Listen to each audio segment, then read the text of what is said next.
Friends మీకు ఈ video నచ్చితే లైక్ చేయండి, సబ్స్క్రైబ్ చేయండి. జ్యోష్న దీప దగ్గరకు వచ్చి నీకు నిజం చెప్పాలి దీప అని చెప్పేసి అంటూ ఉంటుంది. ఆ మాటలు వినగానే అక్కడున్న దీప మాత్రం ఏంటో అది చెప్పు అని చెప్పేసి అడుగుతూ ఉంటుంది. ఇంతలో అక్కడున్న జ్యోష్న మాత్రం నీ కూతురు ఉంది కదా, అదే శౌర్య, తనకి దేవుడు తక్కువ ఆయుష్ ఇచ్చాడు తెలుసా అని చెప్పేసి అంటూ ఉంటుంది. ఆ మాటలు వినగానే అక్కడున్న దీప అయితే ఒక్కసారిగా షాక్ అయిపోయి అక్కడున్న జ్యోష్న పీక పట్టుకుంటూ ఉంటుంది. ఏం మాట్లాడుతున్నావే నువ్వు, నీ నోటికి వచ్చినప్పుడల్లా మాట్లాడతావు, ఎలా ఊరుకుంటాను అనుకుంటున్నావు అని చెప్పేసి దీప అంటూ ఉంటుంది. ఇంతలో అక్కడున్న జ్యోష్న మాత్రం అవును నేను చెప్పేది నిజమే, నీ కూతురికి అదే తక్కువ ఆయుష్ ఇచ్చాడు, తను త్వరలోనే చనిపోబోతుంది అని చెప్పేసి అంటూ ఉంటుంది.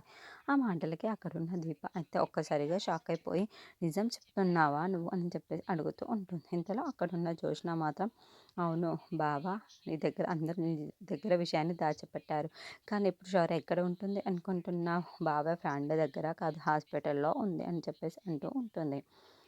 అక్కడున్న దీప మాత్రం ఏం మాట్లాడుతున్నావు నువ్వు, తన ఫ్రెండ్ దగ్గర ఉంది కదా అని చెప్పేసి అంటూ ఉంటుంది.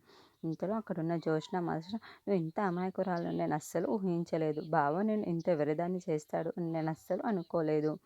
ఇప్పుడు శౌర్యకు ఏదో జబ్బు ఉందంట, దాన్ని నయం చేయడానికి శౌర్యాన్ని హాస్పిటల్లో ఉంచారు అని చెప్పేసి అంటుంది. ఇంతలో ఆ మాటలు వినగానే అక్కడున్న దీప అయితే జ్యోష్నను అలా చూస్తూ ఉండిపోతుంది. ఇంతలో అక్కడున్న జ్యోష్న మాత్రం డబ్బులు అడుక్కోవడానికి అని చెప్పి మా ఇంటికి వచ్చారు వీళ్ళంతా, ఇప్పుడు ఇంకా రాలేదు అంటే దాన్ని ఊహించుకో, ఆ డబ్బులు దొరకలేదో ఏదో, ఇప్పుడు ఆపరేషన్కి డబ్బులు లేకపోతే మన శౌర్య చనిపోతుంది కదా అని చెప్పేసి అంటుంది.